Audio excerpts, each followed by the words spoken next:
Does Oklahoma have a chance against the Texas Longhorns with Dillon Gabriel? Without Dillon Gabriel? Well, we're going to find out this Saturday. We're not sure if he's going to be available yet, but we'll talk about that on today's episode of Locked On Sooners.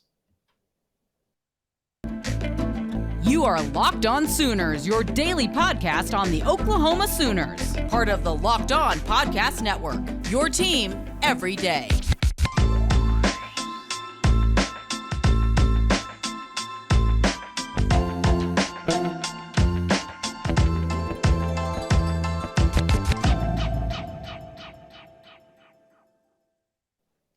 What's up, Sooner Nation? Welcome to Locked On Sooners. Today's episode of Locked On Sooners is brought to you by SimpliSafe Home Security. With Fast Protect technology exclusively from SimpliSafe, 24/7 monitoring agents capture evidence to accurately verify a threat for faster police response. There's no safe like SimpliSafe. Visit simplisafe.com/lockedoncollege to learn more. Thank you for joining us. My name is John Williams. You can follow me on Twitter at John9Williams. You can read my work covering the Sooners over at thesoonerswire.com. He's Josh Helmer. You can follow him on Twitter at JoshOnRef. And you can also hear him Monday through Friday from 9 to noon on 94.7 The Ref in Norman. Josh, a couple days removed from the game. We got Red River coming up this weekend. We still don't really have much clarity as far as Dillon Gabriel's availability for this week. Probably won't find anything out until Friday, maybe even game time Saturday if Brent Venables is wanting to keep his cards close to the chest. So let's talk first about what do you think Oklahoma's chances are winning of winning this game if Dillon Gabriel doesn't play? If he doesn't play, I think they're in a world of hurt based on what we saw versus TCU. If Davis Beville is the guy, I mean, maybe I just can't imagine that Oklahoma was holding all of its cards close to its chest, right? I mean, I think that probably if Oklahoma felt comfortable throwing the football with Davis Beville, they would have, the route combinations that they ran, John, would have looked different versus TCU. So that part scares me for Oklahoma.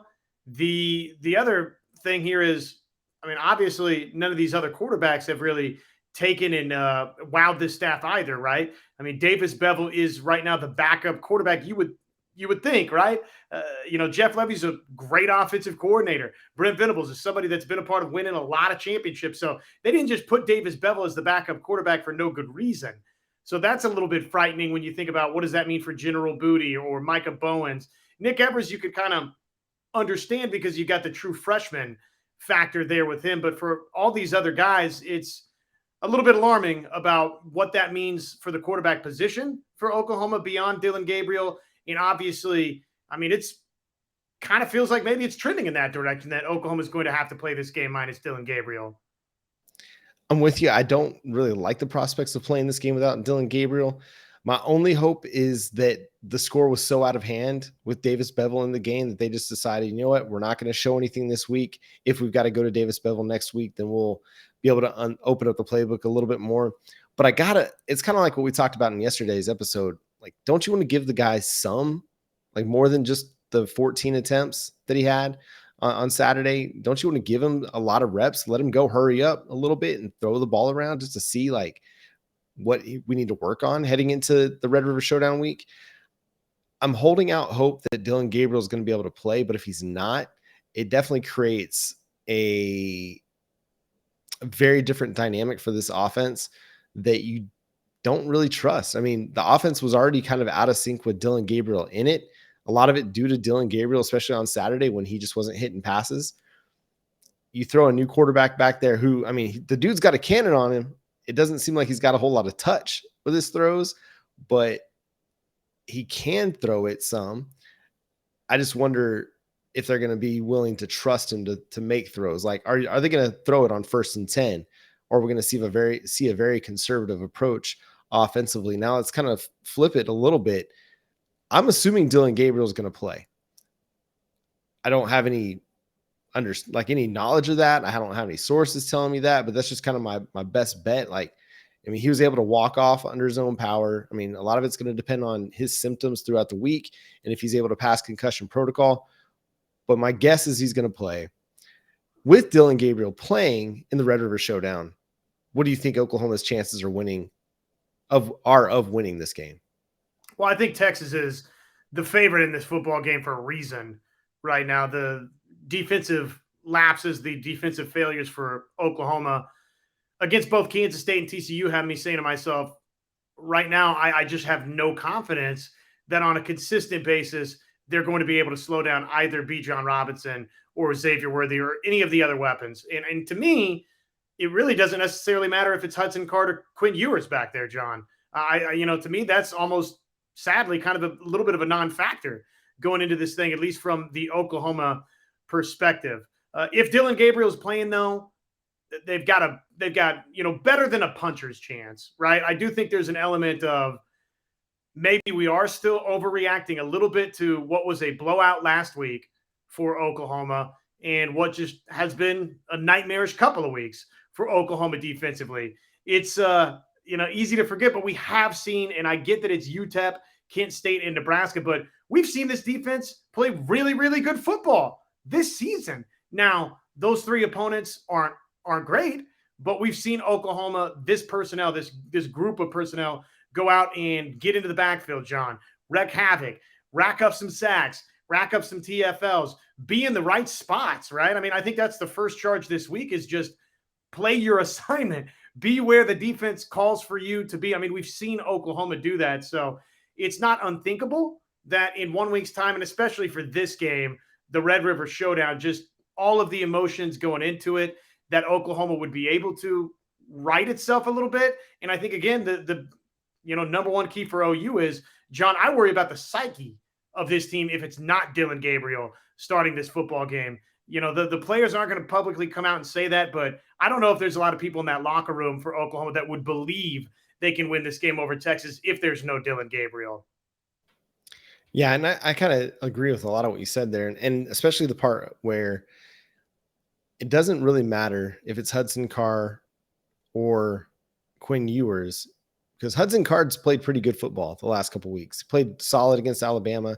Yeah, they took the loss to Texas Tech, but he was pretty solid in that game, and then had a really good game against West Virginia. So I think you're right. I think regardless of who plays quarterback, Texas is going to have the matchup advantage against Oklahoma's defense. Currently, as things stand, what we've seen the last couple of weeks, you don't really like Oklahoma's chances of slowing down Texas's offense. I do give them kind of a 50-50 shot if Dillon Gabriel's in the game. Now, it's going to be a hype environment. It's basically going to be another road environment. Is he going to be able to respond better than he did this past weekend, where he was just amped up and just overthrowing guys on a regular basis? If he starts out like that, it's going to be a rough day potentially. If the offense starts slow again and they only score 7 points in the first quarter and maybe only 14 in the first half, which, I mean, 14 in the first half, you think, oh, that's pretty decent. But with the way the defense is playing, that might not be good enough. And so you might have a team that comes out and yet again presses, but if they're able to get back to just playing one play at a time and executing that one play and not trying to do too much and just do the simple things well, then maybe they have a chance at this one. But it's hard to look at this team from the last 2 weeks, even against a Texas team that's not back yet themselves, and think that Oklahoma is going to be able to go in there and win. I have to see it again. Like, I'm kind of in prove-it mode. I was a little bit in prove-it mode last week, thinking, okay, I need to see this defense respond and play better, and they didn't. I did not anticipate at all the offense falling in the tank like they did. And so going into this one, I need to see both the offense and the defense make a significant step in the right direction before I begin to believe again. That's not to say that they can't. I think they can, but we gotta see it. It's time to put the money where the mouth is. Like, can't just talk about it. You got to be about it. And so I don't really like their chances in this one. I mean, we're still a few days away from actually giving you our predictions and making our picks on the Big 12 games. But I mean, right now they're a 6.5 point underdog to the Texas Longhorns. And there's a good chance that spread grows by the time you get to game time, especially if Dillon Gabriel's rolled out of this game. So we're going to keep talking about kind of what to expect from the Oklahoma Sooners moving forward. We're going to wonder, what are their chances to get back into Big 12 contention? Like, do they have a legitimate shot at being contenders by the end of the season? We're also going to talk about Oklahoma's opposition? Have they played potentially the two best teams in the conference already in Big 12 play? But first, we're going to talk to you about SimpliSafe. The numbers, they don't lie, John. In the last decade, over 4 million people have chosen SimpliSafe Home Security to protect their home. You don't earn the trust of that many people without doing something right. At SimpliSafe, your safety, it's the only thing that matters. We know because we've used SimpliSafe in our homes. They protect you with cutting-edge security technology powered by 24/7 professional monitoring agents who always have your backs. With 24/7 professional monitoring, SimpliSafe's agents, they call you the moment a threat is detected and dispatch police or first responders in an emergency, even if you're not home or can't be reached, John. SimpliSafe, it blankets your home in protection with advanced sensors for every room, window, and door, HD security cameras for inside and outside your home, smarter ways to detect motion that only alerts you when a threat is real, and even hazard sensors that instantly detect fires, floods, and other threats to your home. Customize the perfect system for your home in just a few minutes at simplisafe.com/LockedOnCollege. Save 20% on your SimpliSafe security system when you sign up for an interactive monitoring plan and get your first month free. That's right, the first month free. Visit simplisafe.com/LockedOnCollege to learn more. There's no safe like SimpliSafe. So we have all of those items that you mentioned to dive into. Let's just real quickly talk about this. Assuming Dillon Gabriel can go, how does Oklahoma win this game? What is the recipe to win this thing for Oklahoma outside of just the generic, hey, you got to play better. Defensively, you have to improve. I mean, XYZ, give me a 1, 2, 3 of how OU can legitimately win this game, because right now Texas is, about a touchdown favorite. So it's not as though the odds makers are looking at this thing, John, and saying Texas is 3 touchdowns better than Oklahoma, even though the last 2 weeks, clearly, last week was a disaster, and the week before that was obviously frustrating at home against Kansas State. So the odds makers are telling you, hey, we still know that it's OU Texas. So with that in mind, what is the recipe to a dub here? Well, I think you got to jump out early offensively. And I know we've been saying that for weeks, but I think it's going to have to be the ground game that really gets your team going. We've seen, Dillon Gabriel be, he was off this past week. Even if he does play, I want Oklahoma to go into this one relying heavily on the ground game. And if that means Javonte Barnes, let it be Javonte Barnes. Let him go in there and set a physical tone for this football team.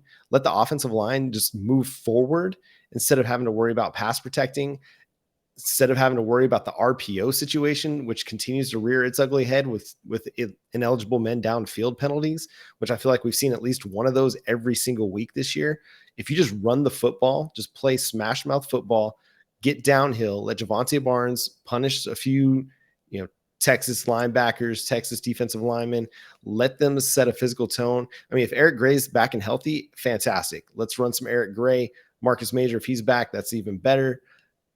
Run the football. Let's get downhill. Let's be aggressive.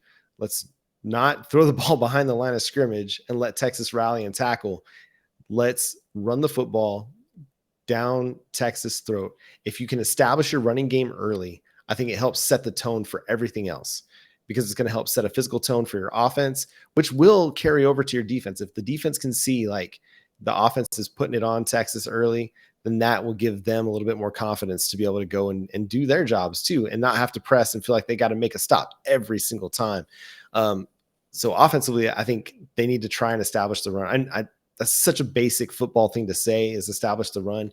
But with the way the passing game's been inconsistent the last couple of weeks, I really think that that's going to be huge for this team, is if they can get off to a great start running the football, I think that sets the tone for everything else. It is basic, but it's the OU Texas game, and the game notes, I haven't taken a peek at those this week yet. I don't know if they've been released this week for either Oklahoma or Texas, but history tells us that the team that outrushes the other in this game, it's in an absurd amount of time that the team that outrushes in this game over the last quarter century, 30 years, whatever it may be, they win the game. I mean, it's really as simple as that, right? Outside of just the age-old take care of the football, who wins the turnover battle. Typically in this Red River Showdown game, if Oklahoma outrushes Texas, OU won the game. If Texas outrushes OU, Texas won the game. It really, you think about all of the heroics even a year ago, John. Caleb Williams, right? Flicks it downfield. Marvin Mims makes him look like a genius. So you had some of those heroics, but meanwhile, everything that happened in that game, what was kind of one of the underlying themes? Kennedy Brooks runs wild, right? Kennedy Brooks has the big game-winning touchdown run late with just a couple of seconds to spare. So I'm with you. I mean, I think, look, call it Captain Obvious, sure, but OU needs to win the rushing battle. And against somebody like Bijan Robinson, what they have in the backfield right now, if Oklahoma's rolling in with Javonte Barnes as its lead runner, which could be the case, right, with Marcus Major out a week ago and now Eric Gray is dinged up. Right now, Texas has the clear advantage, and they probably did going in regardless, John, with Bijan Robinson, but it is more pronounced now because of some of the injury problems that Oklahoma has got going on. So it would be huge for OU if they can win that rushing battle. I think, yeah, go ahead. I was going to say the other thing, and I want to flip kind of to the defensive side of the football. They got to get back into a 4-man front. I don't think this 3-man front is helping them, and the 3-2 situation, the 3-3, if you want to call the Cheetah a linebacker, I don't think it's helping them defensively. I think it's leaving too much space for them to be gashed on the ground, and they're not getting any pass rush. So they got to go back to a 4-man alignment with Ethan Downs, Reggie Grimes on the outside, Jeffrey Johnson, Jalen Redmond in the middle, because that's where you were at your best this season, rushing the passer and stopping the run, is when you played 4 down linemen and you were in more nickel, kind of a heavy nickel situation where you did have your 3 linebackers on the field in Agwebu, Stutzman, and then Deshaun White as your cheetah. But then you were okay there because, White can cover a little bit. He's a little bit faster. Or Kanik, if you want to roll him out there, Harrington a little bit, if you want to run those guys out there at cheetah too, you've got options there. Even if you want to go with a straight nickel and throw Justin Broyles into the slot, I think it still gives you a better option than going with a 3-3-5. That just or the 3-2-6. That just hasn't worked for them the last couple of weeks. And so I really think defensively, they got to get back into a 4-man alignment on the defensive front. I totally agree. And the fact that Oklahoma didn't want to shift out of it, I find that part so puzzling. It's like, you've already run into the brick wall once, and this is not, hey, I'm going to run through the brick wall for my head coach. This is like, no, you're slamming your head into a brick wall here. And why would you keep doing that over and over and over again? And yet exactly. That's kind of what Oklahoma did versus TCU. And so it was so frustrating to watch the Sooners do that. If you're not having success in that formation, it's okay this is one of the things that we talked about at times with Lincoln Riley. And, I'm going to be fair here, and I'm going to say the same thing about Brent Venables and Ted Roof that we said about some of the previous coaches. Don't be the smartest guy in the room. If it's not working, do something different. Don't prove or have this statement that you have to make, like, we can play this defense. Okay, well, you can't right now, so play something different. So I totally agree with you. That's defensively. Yeah, and the one of the things that I found frustrating when listening to Ted Roof's press conference on Monday was this attitude that we just got to keep doing what we're doing. That the work really is, or what's going to happen on the practice field is going to translate to the game field. And I'm like, okay, you said you practiced well last week, and then we saw TCU happen. So does the practice field matter? I mean, doesn't matter. Like, you can have a great practice, but if it doesn't translate to Saturday, then it doesn't matter. And so, like, this just the attitude, like, oh, we got to keep doing what we're doing. We got to keep, trying to make adjustment, or, just get better. We just got to get better. And, like, I feel like that's oversimplifying things. Like, as a coaching staff, you also have to get better. You have to understand what you can't do well, and you got to get out of it. If your guys don't understand zone coverage, you can't understand, cover 3, cover 4, then don't run it. Like, run more man, run more press man, cover 2 situation, cover 1. I know I got killed for this in the comment section on YouTube months ago, or about a month ago, but it's simple. It's simpler. You don't have to have as many reads. You know who your guy is. You guard him. You get a little bit of safety help over the top. And that safety is not responsible for playing that cover 3 and having to read multiple wide receivers and make a decision. He's just there to follow the quarterback's eyes and make plays on the football. Your cornerbacks, they're just guarding who they're guarding. And so I'd like for them to simplify things a little bit. I don't know if they're going to. I think they're going to continue to do what they're doing because as you kind of alluded to, just this idea of being the smartest man in the room, I felt like Ted Roof's comments today was just, we got to get better. And I felt like that just oversimplified things a little bit. And I hope the coaches understand, like, they themselves have to get better at seeing what's happening on the field and making adjustments to it too. I'm not here to say that I'm smarter than Ted Roof or Brent Venables or anything like that. But as somebody who's watching the games and analyzing it, some of my thoughts, I just think that they could do a better job at getting back into situations and formations that would benefit this team, both against the run and against the pass. Like, if you can rush the passer with 4 down linemen, you need to do that. If you can't with 3, then get out of rushing with 3. And I know you're sending that 4th blitzer, but run with 4 down linemen and then send a 5th blitzer. Like, you're going to get yourself exposed at times, but get into situations where you're going to be able to affect the passer a little bit more than they were able to on Saturday. So anything else that you want to mention on that before we go to the next break, Josh?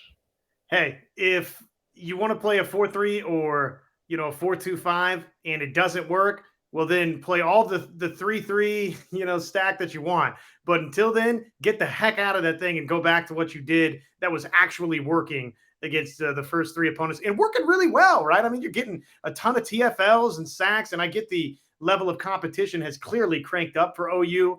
And, maybe Oklahoma has played, a little tease here for you, maybe Oklahoma's played the 2 best teams in the Big 12 conference. But that being said, I mean, man, come on, put yourself in a position to be more successful. Exactly. And you can be more successful in your diet choices by checking out Built Bar. If you haven't tried Built Puffs yet, you are depriving yourself of one of life's greatest joys. And guess what? They've got a new flavor. Ready? Delicious, indulgent cookie dough covered in chocolate. That's right. Built has done it again. Let me introduce you to their new flavor, one of my new favorites, cookie dough chunk puffs. They've got a light and chewy texture, real cookie dough chunks. And of course, they're covered 100% in real chocolate. All of the joys of eating cookie dough without the hassle of making it. Plus, it's healthy for you. Cookie dough chunk puffs are only 160 calories, and they've got a whopping 15 grams of protein for you. Low in sugar, low calorie, high protein, the perfect snacks for you.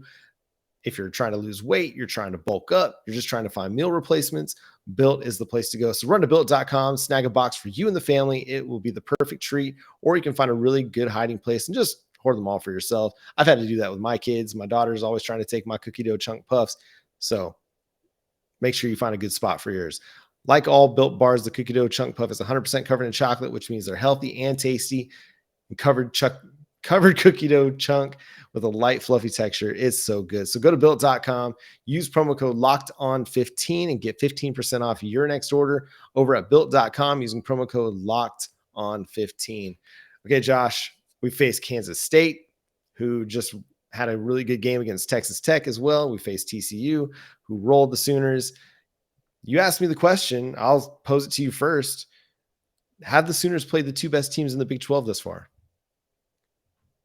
I don't think so. And I hate to be, I'm like the most negative person. I feel like these last couple of days. But it's an interesting question.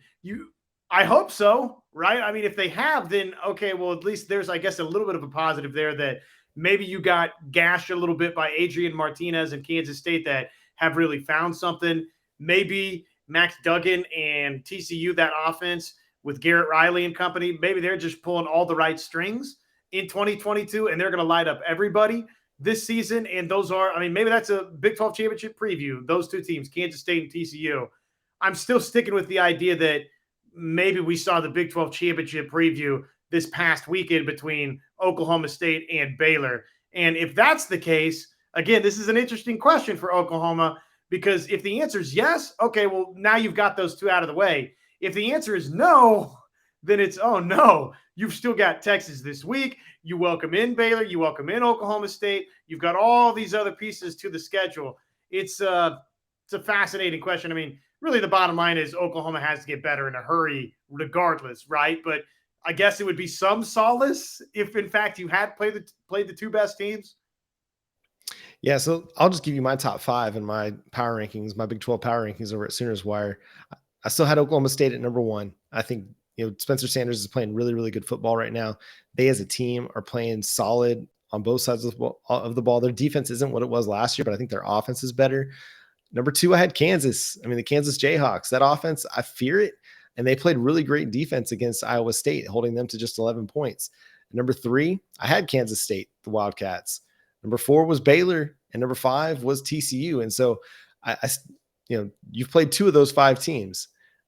We get Texas this week, who I think is going to be a tough matchup for Oklahoma. They're not the best team in the Big 12, but they're going to be a really difficult matchup. So I'm kind of with you that I still think Oklahoma State is one of the best 2 teams in the conference.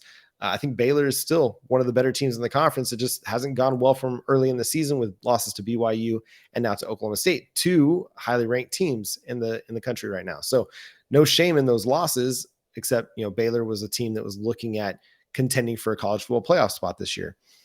They can still work themselves back into a Big 12 title contention and back into Arlington, but the playoff is probably out the window like it is for Oklahoma now.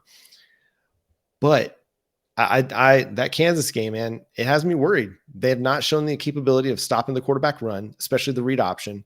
And Jalen Daniels has been absolutely deadly, both throwing the football and running the football. So that one gives me a lot of pause, like I talked about with Oklahoma State. But I think TCU and Kansas State are just right there. They've shown that they're really, really good football teams, or that Oklahoma is just a really, really bad football team. I think we'll find out more as the season progresses. This week we get TCU and Kansas. Kansas is getting to host College Game Day, so that's kind of fun up in Lawrence. And so we'll find out a little bit more about these 2 teams as they go head to head, and only one of those teams will emerge still undefeated on the season. So that's kind of where I land with that. What do you think about Kansas being one of the better 2 teams in the conference? Is that unreasonable to think? I mean, they got big road wins over West Virginia, over Houston, got the win over Iowa State in a tough defensive battle. I'm not ready to go there until they win this week at home versus TCU. Everything's kind of stacking up for them to do just that, though. With game day being there, the environment's going to be crazy. Obviously, they got to go out and earn the thing. But no, I mean, like, if you ask me to power rank right now, and I love what Kansas is doing, and I would absolutely have them ranked. I would probably have them as, one of the 20 best teams for me right now, just based on what they've done so far. Certainly a top 25 team. But if you asked me, truth serum, who do I think is better? I think Oklahoma State, Kansas State, TCU to me are all right now better in my mind than Kansas. Now, that narrative flips quickly. If they beat TCU at home this week, then all of a sudden, to me, Kansas is one of the top 3 teams clearly in the Big 12 conference to that stage, of the season. But right now, no, I hate to say that. Sorry, Rock Chalkers out there. I just need to see one more week, and then I'm completely bought in. They're, let me be clear, vastly, vastly improved, and it's a good football team, but this is a really good league right now. And if you're asking me if they're one of the top 2 teams, no, I'm not quite ready to go there yet. I mean, and I totally get where you're coming from on Kansas State being the number 2 team, because Adrian Martinez has looked like a Heisman contender the last 2 weeks. The dude is just playing phenomenal football right now. And I love the Big 12 this year. It's really fun because there's so many good teams that you don't know really how this thing is going to finish when we get to December. I mean, this thing is going to be a tight race through November. Even though Oklahoma's already got 2 conference losses, they're not completely out of it because of the depth of the conference. Now, they got to go out and win some football games or it's not going to matter. But with the depth of the conference, there's still a very real possibility that they could find themselves in Arlington come December playing for the Big 12 title. Yeah, they got to win 7 in a row to do that. And it starts this week versus Texas. But, hey, 2 years ago they did that. I don't know. This one just feels different to me. I just have zero faith right now that Oklahoma's going to do that, but I would love to be incorrect. Yeah, I'm gonna channel some optimism. It ain't no problem. That ain't no problem. Some Shannon Sharp for you, from what's the Undisputed? Is their debate show? Yeah. So it's gonna be another great week of college football action. Man, Red River. This is the first time in a while that I've not felt great heading into Red River.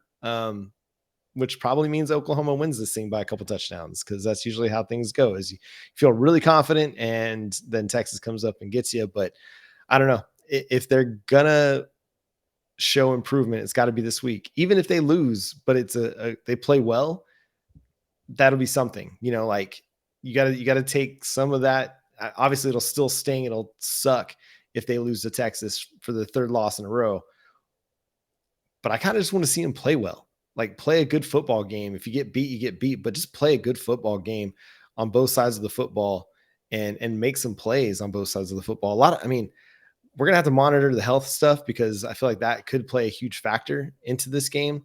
If you're still down one of your two or both of your offensive tackles, your starting safety and Billy Bowman, one of your wide receivers in Theo Weiss, one of your running backs and either Eric Gray or Marcus Major. So health is going to be a factor. It's not an excuse. There's no excuses for being injured. For having an injury riddled team. I mean, the player gets an excuse for being injured, but it's not going to go well if Oklahoma loses to Texas. So I just want to see him play better at this point. Like play better, be more consistent, start fast. We'll see what happens. I hear you. I mean, look, if you're going to lose the football game, don't look helpless defensively doing it. I mean, show everybody, show us here on Locked On Sooners, show everybody on YouTube, baby. We need some positivity back. I'm sorry out there, everybody. My charge for all of you is I will try and be positive about Oklahoma tomorrow, but we need that, right? We need some hope that Oklahoma can in fact win football games coming down the home stretch of this season. Obviously, the number one tonic for that would be winning the game, but if you're not going to win the game, just don't look helpless losing it. Yeah. Last note, the positivity here. Texas lost to Texas Tech 2 weeks ago. So there you go. In a game where I think Donovan Smith threw 2 interceptions. So if they can win the turnover battle and still lose a football game, then that should give you a little bit of optimism for where Texas is at. They bounced back with a big win over West Virginia, but still, I'm gonna hold on to a little bit of hope with that Texas Tech loss. But that's going to do it for today's episode of Locked On Sooners. Thanks so much for tuning in. Subscribing to the show wherever you get your podcasts. We're free and available on all podcast platforms and on YouTube as well. We're going to continue to break down this game. We'll get you ready for the Texas Longhorns with our crossover with Jonathan Davis. Thank you. At John Zoball on Twitter this week as we do our preview of this week's game. But until next time, he's Josh Helmer. I'm John Williams. We'll catch you then. Boomer Sooner.